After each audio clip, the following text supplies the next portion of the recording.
Okay, we are doing a chapter, oh my gosh, I don't even know what chapter, chapter 20. Part C, which means we are on page 5. So, we're going to look here in part C, D, and E. All of that is accounting entries for lessees.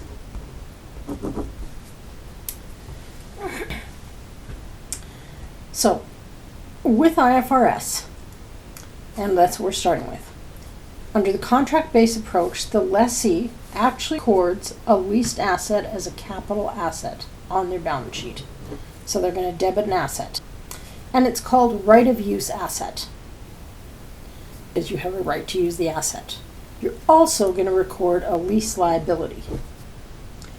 So originally it's recognized at cost, which is based on the present value of the lease payments. We talked about a formula like that before, and we'll do an example. And it includes the payments over the term of lease. Payments for the exercise of purchase options, so the BPO, bargain purchase option, are only included if it's reasonably certain the lessee will exercise the option. And generally that's what we assume. So overall, we assume they will. The lease term is the non-cancelable period of the lease. Extended if it's reasonably certain the lessee will exercise an option to extend the lease. Now, because the lessee, even though they technically didn't buy the asset, they have the right to use it and it's on their balance sheet, they have to amortize the asset. So you do it on a systematic basis, the term of lease. And if the right-of-use assets are revalued, gains and losses would be recognized, and so on. Same with impairments. We're not going to worry too much about that. That's just so you know. Now, interest resulting from the lease transaction, because don't forget, you're going to be crediting a liability, is recorded following the effective interest method, same as we did in Chapter 14.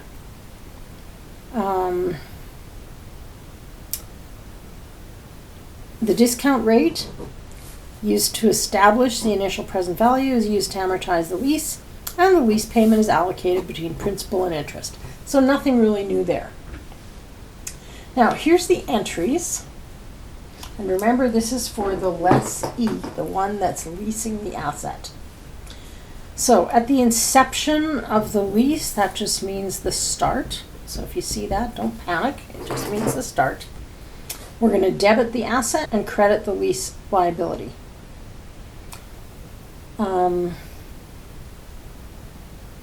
And this is called a capital lease versus operating. To record interest using the effective interest method, we're going to debit interest expense and credit lease liability, IFRS, or interest payable, ASPE. Now, since it's an open book final, at least you have to worry about trying to remember which is which. To record asset amortization, of course, depreciation expense, accumulated depreciation, you know that already. And to record the lease payment. You debit any related executory expense, if there is any. And remember, that was insurance, taxes on the lease or on the item, etc. Maintenance. You debit the lease liability from the interest entry or interest payable for ASPE. You debit the lease liability for the reduction from the payment, and then you credit cash. Now, notice that this, so change colors here, this can all be paid / entered separately.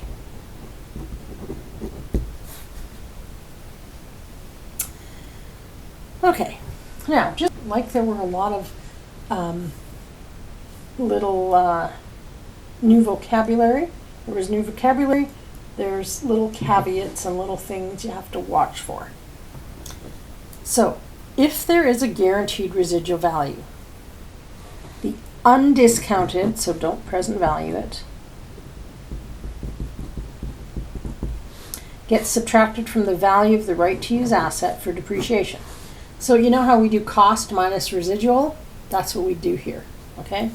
So value of the asset minus residual. And that's if it's guaranteed.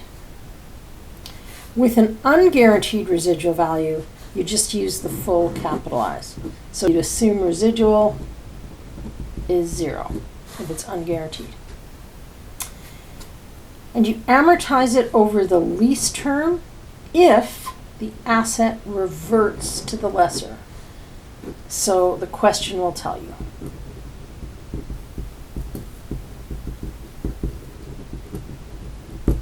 Now, obviously, when you're doing this in real life, leasing the asset, you'll know, are you going to give it back at the end and get a new one? Yeah. And if so, then you do it over the lease term. Because a lot of times, well, let's say you lease a car. Maybe you'll lease it for years. Well, does a car last longer than 5 years? Yeah. If you know you're giving it back, then you would just do it for the 5 years. If you knew you were going to get, you'd do it for longer, right? You'd do it for the life. But the question, okay, there's one little caveat or thing to remember, and that's about bargain purchase options.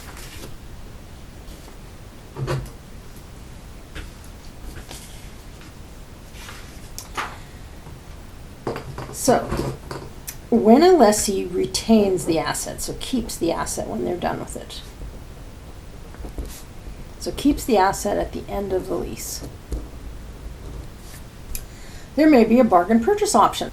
And remember we said that was a price the lessee could pay the lessor to keep the asset that's lower than the anticipated fair value of the asset at the end of the lease. If a BPO exists, we just assume it will be exercised.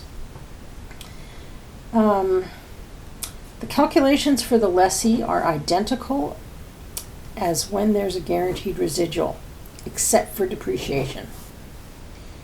Calculation for depreciation, if there's a BPO, is done over the useful life of the asset. Okay, and that's because the lessee is going to keep the asset. So you don't just do it over the little short term. If there's a BPO on the car you're leasing, we assume you're going to take it, and at the end of 5 years, you're going to pay the smaller amount than a fair value, keep the car, and use it for its estimated life. So you'd depreciate it over its life. Does that make sense? You don't know because you're not sitting here yet. Okay, hopefully that'll make sense. Let me know if it doesn't once you've gone through it. Okay, we are going through a right of use lease for the lessee. So this is example 2. So just like the other example I showed you, now remember, example 1 was just calculating the lease payments, just a simple calculation. And now we're going to start doing the entries and doing everything. But notice you're given the same information. So this is non-cancelable lease agreement between Carla Vista Corporation and Russell, who's the lessee. That means Carla Vista is the lessor.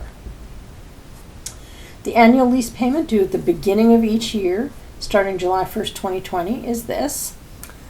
The purchase option at the end of the lease, reasonably certain to be exercised by Russell, is $4,500. So that's our BPO. And what do we assume? That it's going to be exercised. So reasonably certain to be exercised. The lease term is 5 years. The life of the equipment is 10 years. Cost of the equipment was $60,000, but the fair value is $88,000. Now, the lessor's implicit rate and the incremental borrowing rate are equal, so that makes it nice and easy. And we know this. The collectability of the lease payments is reasonably predictable. No important uncertainty about his, oh my gosh, I can't read. No important uncertainties about the costs that haven't been incurred by the lessor. Again, this is going to apply more to lower entries, but it's included in all the questions. Now, Russell and Carla Vista both use IFRS. So the first thing we need to do is calculate the amount of the right to use asset and the lease liability. So we need to figure out how much they're going to put on their balance sheet for the asset and for the liability. It's the same number.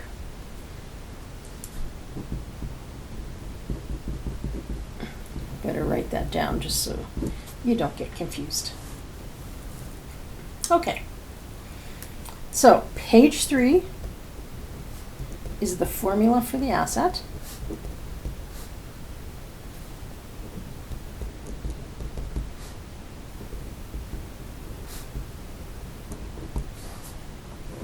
So just flip back there, make sure you can see it, so we can put it in.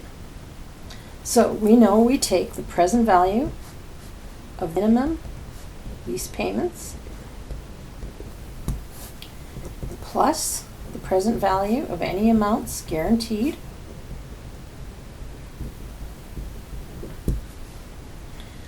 plus the present value of any BPO.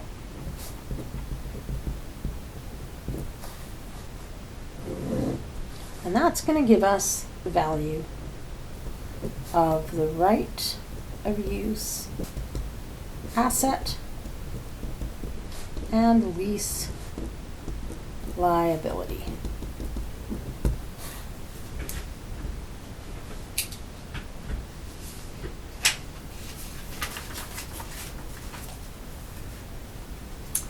Okay, so let's see off the top of this if there's any things that we know are for sure.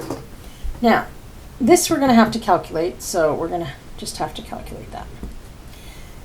Present value of amounts guaranteed, so we're looking for residuals.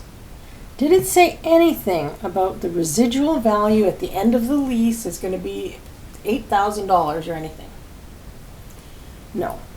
So this is 0, no residual.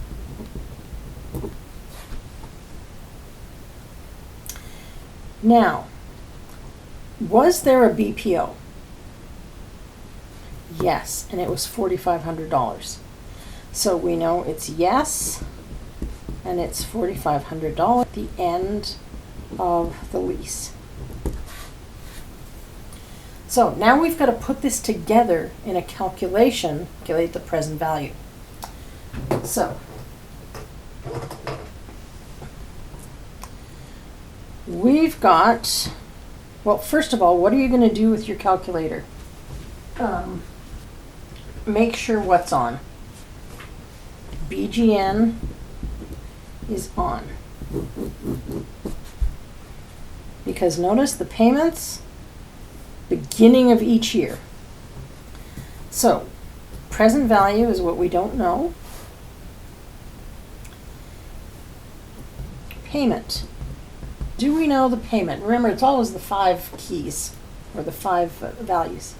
Yeah, we know the payment is 2006.26.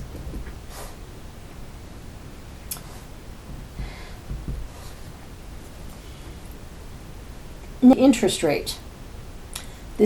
So if you go back to page, sorry, I just have to look. Page 3, under IFRS, use the rate implicit in the lease if it's reasonably determinable. So we want the implicit rate if determinable.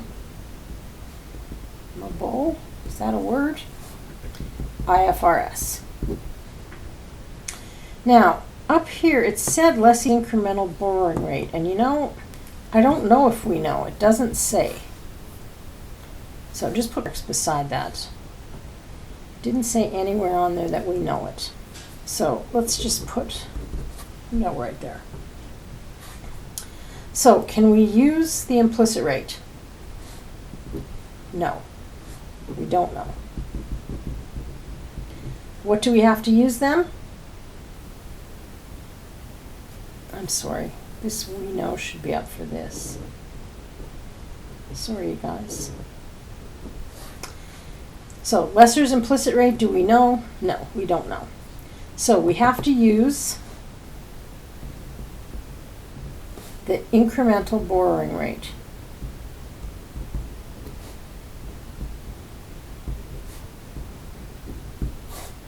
Our incremental borrowing rate. Now, in this case, they're both 9%. Does it make a difference? No. So, they're both 9%. We're just going to use plain old 9, but that's what you do if they were different. So, I equals 9. N is going to equal the term of the lease, and that's 5 years. Now, what about that BPO? At the end, so it's the future value, we've got $4,500. Well, that's the BPO. So, which two have to match in sign? FV and payment, they're always match sign.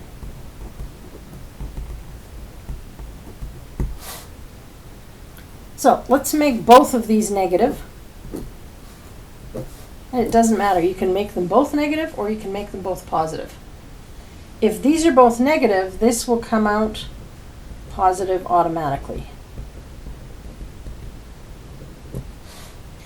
If you reverse these and made these automatically, we don't care whether it's positive or negative, we're just going to turn it into a positive amount at the end anyway, okay?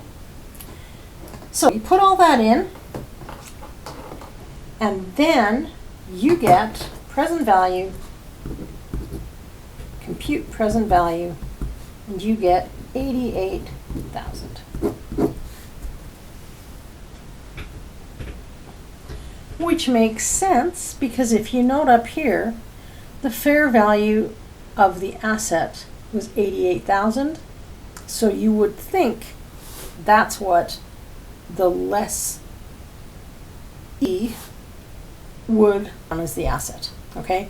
But careful with that because if there's amounts guaranteed, you've got to do present value of a guaranteed residual in here. So just watch for that kind of stuff. Don't just go, oh, it's 88, I'll put it in. Okay. Any questions?